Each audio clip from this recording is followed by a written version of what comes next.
Patch 13.6 is on its way, and there's some huge changes again coming in this week. We've got the new support champion Milio and some big nerfs to dragons which could make this week a game changer. Yes, you heard me correctly, dragons are getting nerfed by around 10 to 15% across the board this patch. This is an attempt to stop the game feeling so focused all about the bot side of the map, like it has been for most of this season. Plus, to add to this, some AD carry runes and items are being nerfed as well, with Bloodthirst and Avoid Quick Blades, Lethal Tempo and Legend Bloodline all nerfed this week. Nashor's Tooth is another item getting changes as well, increasing its ability haste, its item cost and changing its build path. So that's quickly all the system changes out the way, so now let's get onto the tier list and all those champion changes too. Starting off with that top lane as always, and in the God tier we have Olaf and Kled. In the S tier we have Malphite, Shen, Camille, Jax, Fiora, Rengar, Aurelion, Pantheon, Singed, Darius and Akshan. Yes, that's still a hell of a lot of champions in the S tier, but there's just so much choice at the moment, and with the bot side being nerfed again this week, top lane mains must be happy with the way things are looking.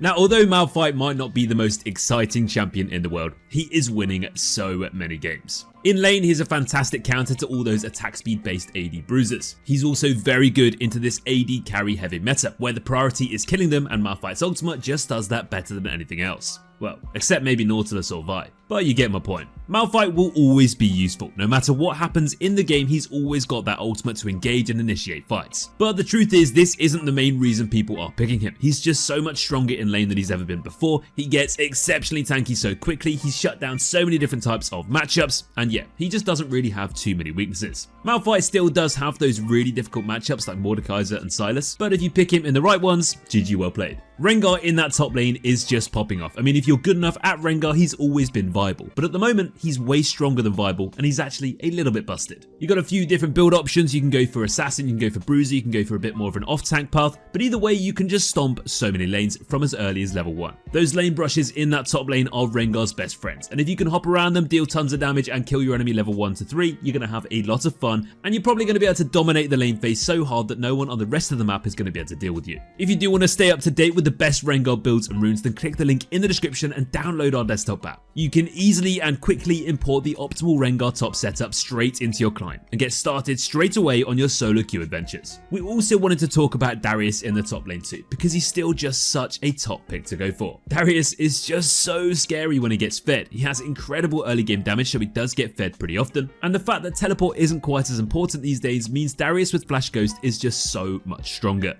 One of the best things about Darius is it doesn't matter if the enemy AD carry is fed, it doesn't matter if the enemy mid laner is fed, because if you get fed in the top lane, what can they seriously do when you ghost towards them, flash on their head and ult them to death? Moving down to the jungle now, and in the God tier we have Jarvan still. And in the S tier we have Lee, Wukong, Master Yi, Kayn, Kindred, Fiddlesticks, Udyr, Ekko and Evelynn. No big champion changes here either, just like the top lane, aside from Talon getting some buffs, and that's why we have moved him up into the A tier. However, we do feel like Talon is best suited in the mid lane at the moment, but more on that shortly. One jungler that is just consistently performing super well is Fiddlesticks, and his win rate is still just so impressive despite not being quite as popular as he has been in the past. Fiddlesticks just has so much to offer, from those little things like vision control with his passive, to his heavy amounts of CC, and of course his insane AoE damage and teamfight strengths with the ultimate. There are very few things in the game quite as satisfying as a 5-man Crowstorm in the late game. So if you haven't tried Fiddlesticks yet, here is a quick little reminder that he's still super strong. Ekko has gone back up into the S tier this week after some of his more difficult jungle matchups have been nerfed, and to be honest, he never really was that much weaker. It's just everyone else got a bit too strong for him. Ekko has definitely flown over the radar a little bit over the last few months whilst everyone else was spamming all of those God tier champions, but he's never really been weak, and now people are playing him again and remembering he's still incredibly good. Ekko has always had an amazing ability to snowball through games, and he's just got such a low risk playstyle. Dive into enemy backlines, delete their squishy carries, and ult back up to safety.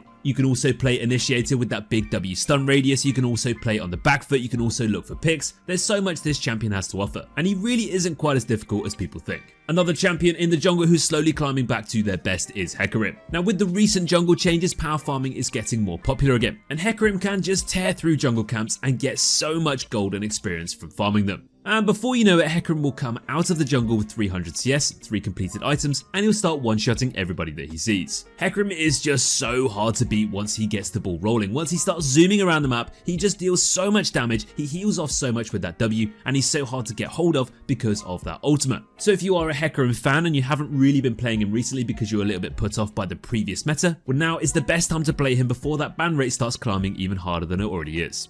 Let's move down to the mid lane now, and in the God tier we have Annie, and in the S tier we have Talon, Anivia, Cassiopeia, Tristana, Rumble, Pantheon, Akshan, Vladimir, and Aurelion Sol. Yes, Aurelion Sol is getting nerfed this week, but we are still going to keep him in the S tier. Aurelion Sol's win rate is definitely going to drop 1 or 2% after the nerfs come in this week. They're nerfing his ease cooldown, they're nerfing his ultimate Stardust required, the stun duration, the knockup duration, and the cast range. But despite all of these nerfs, we just don't think it's going to bring him out of the S tier. Now, it definitely will make him feel a little bit more balanced because he's just been absolutely bonkers since his release, or should I say rework release. But we think what makes him so strong is that sheer relentless DPS that he offers in the late game, especially when partnered with the fact that he actually is quite hard to get hold of because of that W, which allows him to soar across the map whilst he deals crazy amounts of damage. Obviously, if these nerfs do hit him harder than we expect, then we'll update this in our next week's tier list update video. But for now, we think he's going to be just fine. It's always risky buffing assassins like Talon, and we just think he's already in a pretty underrated spot anyway, so these buffs could send him over the edge. For a while, he's been in the middle between A and S, and we've always kept him in the A tier because, well, it just seems like he's not quite as good as those others. But now with all these buffs at once to his base stats, his passive damage, his ultimate damage, and his W's mana cost, we think he's going to become a little bit busted again.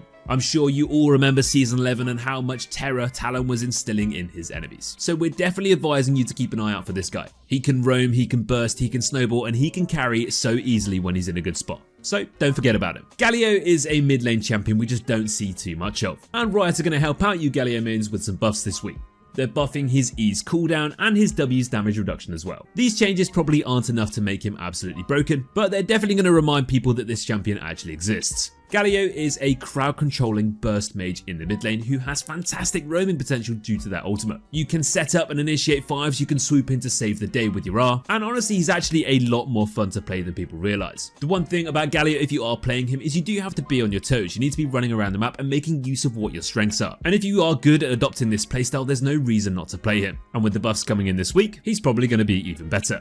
Okay guys, well let's move down to those AD carries now, and not too much change here this week. In the S tier though, we have Jinx, Zeri, Kai'Sa, Xayah, Twitch, and Draven. Vayne mains rejoice because you guys are finally getting some love this week. Yes, Vayne is getting buffed. But actually, it's not quite what you may think. Riot are buffing Vayne's Q max instead, and actually nerfing her W at the same time. This is likely going to shift Vayne back to that Q max bursty crit playstyle rather than the Silver Bolt's tank shredding monster that we all know. Now, we are going to provisionally move Vayne up to the A tier this week. When Vayne is in a good spot, she is a very scary champion. She has all the tools to self-peel, to kite, and to carry super easily. And if you're good enough on her, she's just so much fun to play. Just remember when you lock in this week, it's probably time to max Q instead of W, so don't make that mistake or you literally won't see any benefits of the buffs. Ashe is also receiving some buffs this week, which is fairly expected. We've seen Ashe support for so long, they've had to nerf that, and retrospectively, they've ended up affecting AD carry Ashe as well. AD carry Ashe just hasn't really been that popular this season, I mean mostly because it's been so heavily played and banned in the support role, but she's not necessarily been the weakest champion ever. Ashe still has tons of kiting, fantastic utility with that ultimate, amazing slows, and fantastic late game scaling as well. And if you do enjoy playing AD carry Ashe, she's still more than viable. Just watch out for those hooking supports because there is a lot of them at the moment. Veigar has surprisingly shot into popularity recently and he's a little bit busted, so it's expected to see some nerfs coming his way this week. Veigar just kind of lost his weaknesses recently. He has great scaling damage throughout all stages of the game, his level 6 power spike is nuts, he has fantastic AoE CC, and yeah, there's not really too much to complain about. Unless you're on the other team of course, because his damage is a little bit bonkers. Riot are nerfing his base HP, his attack range, and his W damage too. Now we don't think this is going to make Veigar completely invisible, but it will turn him down a notch. Finally, let's have a look at those supports, and in the S tier we have Senna, Rakan, Blitzcrank, Thresh, Annie, Pyke, and Nautilus. Milio is coming this patch and he looks absolutely awesome. He is a relatively simple support in principle, but his ultimate is just so incredible when you time it right. It genuinely has the ability to cleanse your whole team, and when you combine this ability with the rest of his kit, it makes him a really fun support to play. We aren't going to place him in any tiers yet because we need to see how he is when he hits the Rift. Yuumi's mini rework hit the Rift last patch, and it was safe to say that that it was a bit too strong. Her win rate shot up by a ridiculous amount, she was being picked in so many different games, and everybody was permabanning her just like they always used to. Riot are nerfing Yuumi's Q's cooldown, mana and range and speed, and also removing the resistances granted on her ultimate. These changes will definitely make a difference. I mean, we've got Yuumi in the A tier as is anyway, and we aren't going to move her out of here just yet. Yuumi is still one of those champions that makes certain other champions so much stronger though. Partnered up with Zeri, she's an absolute menace to play against, and when you combine her with those crazy scaling mobility junglers, it can be super hard to beat. But let's see if these changes really make a difference, and check back next week in our mid-patch update to find out how much. Finally, we just have to talk about Annie because she's still getting through this patch as well with no nerfs. Annie is completely busted in the support and the mid lanes, and she just wins so many games at the moment. She has fantastic burst, amazingly consistent AoE CC, she has incredible engage and initiation with those big flash tibbers, and she even offers boosts and buffs with her E. To be honest, you're probably already having a tough time playing Annie because she seems to be banned every single game. But if she does slip through that draft and you manage to play her, well, enjoy it while it lasts, because surely she's going to get nerfed sooner or later. And that's going to bring us to the end of our patch 13.6 tier list video update. We hope you enjoyed it, and don't forget to check out our desktop app to help you guys improve at League of Legends. Thank you everybody for watching, and as always, take care.